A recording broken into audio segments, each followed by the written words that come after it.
Picture this, a fresh grad armed with skills and determination lands on a freelancing platform called Upwork. They start sending proposals left and right, hoping for that one breakthrough opportunity, and then one day she manages to turn 2 proposals into $50,000. Yes, you heard that right. Over the past 10 years, I've discovered some crucial strategies that have helped me land high-paying clients on Upwork, and guess what? I'm revealing them all in this video. Buckle up and let's get into it.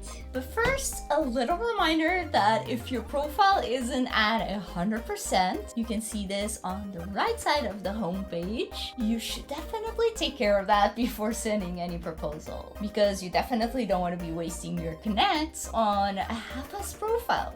Right? Now that we got that out of the way, let's look into these proposals. So this first proposal we're looking at was for a virtual assistant job to a freelance content marketer. This was my client Ruthie. Shout out to you, Ruthie, if you're watching.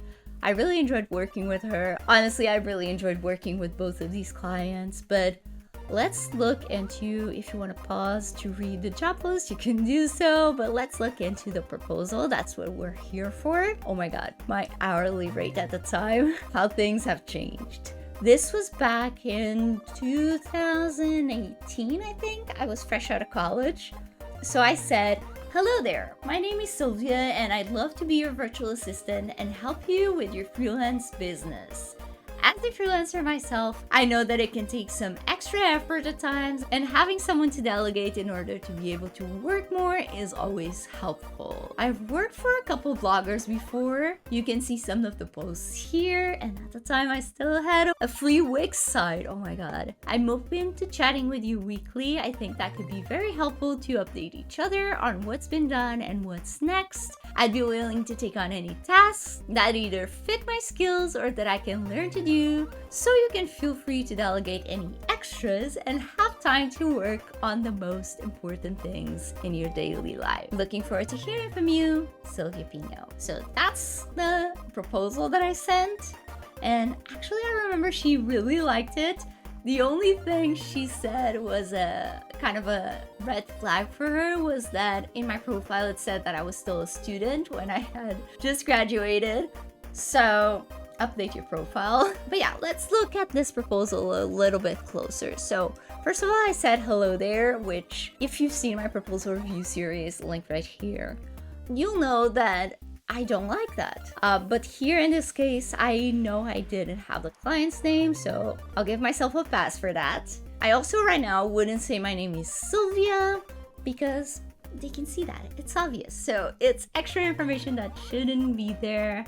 It's wasted space. So I would skip to as a freelancer myself, blah, blah, blah, blah, blah, and I would start there. I also stated and linked to my experience, which is great, but then it went a little bit overboard, a little bit too long, but I guess she liked it because she hired me. Now, overall, this proposal is good because I clearly showed why I'm the right one for the job. I'm a freelancer myself, I've worked on blogs before, and I have experience with other things she needed as well. And I also shared I'd be willing to learn any other tasks that she needed help with. And of course, open to chatting with her weekly, since that was something she mentioned in the actual job post. So once again, referencing something from the job post to prove that you read it. Now, like I said, this one was from 2018, but this one is from 2020. So let's see if 2 years made a difference in my proposals. So this is the job post. They asked for a bilingual French and English, which I'm not, but I still got the job. Social media manager for wedding dress pages. And feel free to pause to read the job post. This is Dafra, another great client I've had. Hi Dafra, if you're watching this. And this one was for $50 an hour, so we've seen some improvement there. Maybe we should have seen a lot more, but you live and you learn.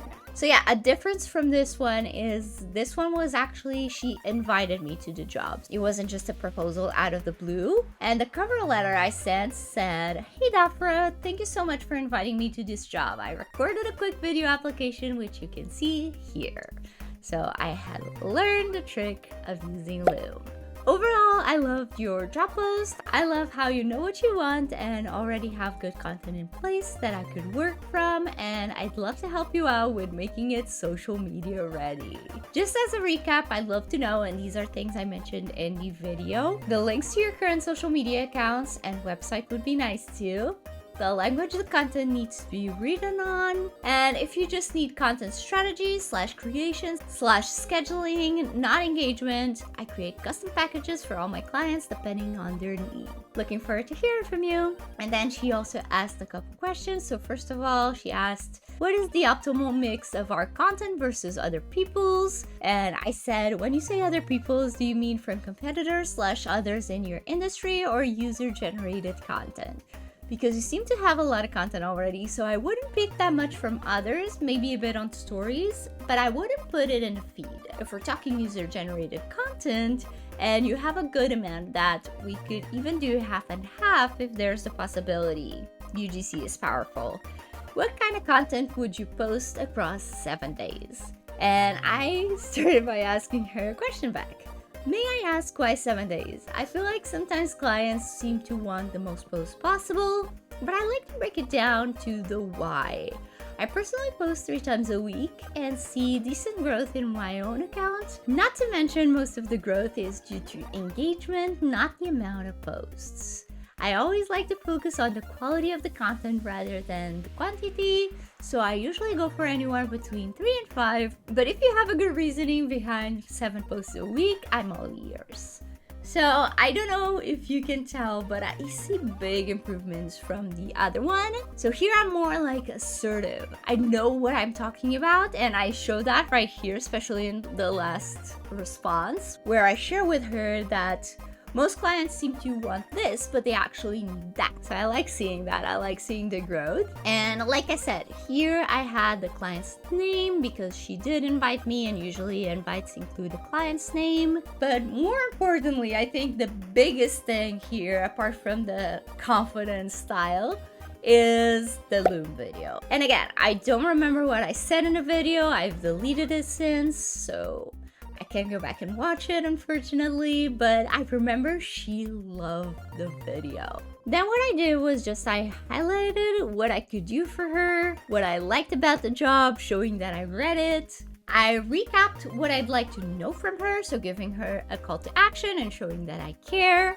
And then I just kept it at that. I guess I finally realized I didn't need to pile on a bunch of stuff in my proposals in order to be seen. And of course, she did ask a lot of questions, so I did go a bit more in depth in those. But honestly, what's good about this proposal is a little bit of everything, to be honest, except for the typo. I had a typo right here. I loved your job post. I guess I didn't know about Grammarly back then. But once again, I used the client's name, I added a video, asked for things I wanted to know, and then showcased what I knew in answers to her questions. So it ticked all the check marks for me. And yeah, I hope you learned something from this as well and start implementing these things because they definitely work.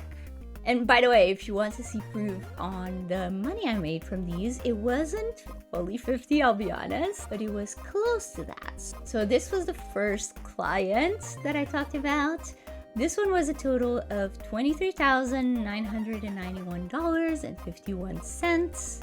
And the second one, it was $21,075. So if you put it all together, it's roughly, my math isn't what it used to be, so it's 44, almost 45, almost 50. Let's round it up that way. Overall, a good proposal should answer these questions for the client. Number 1, does this person care? This can be done by proving you read the job post and by asking questions. Number 2, why should I trust them? This is where things like testimonials, portfolio items, and even a video can come in handy. And question number 3 is, why should I hire them? I mean, why you and not other freelancers? You need to answer that question for the client. Do you have experience in the area? Do you have a lot of interest in the job? And I mean, don't just say you're interested, actually show that you're interested. And once again, video does wonders for this. They can see the excitement on your face and they can see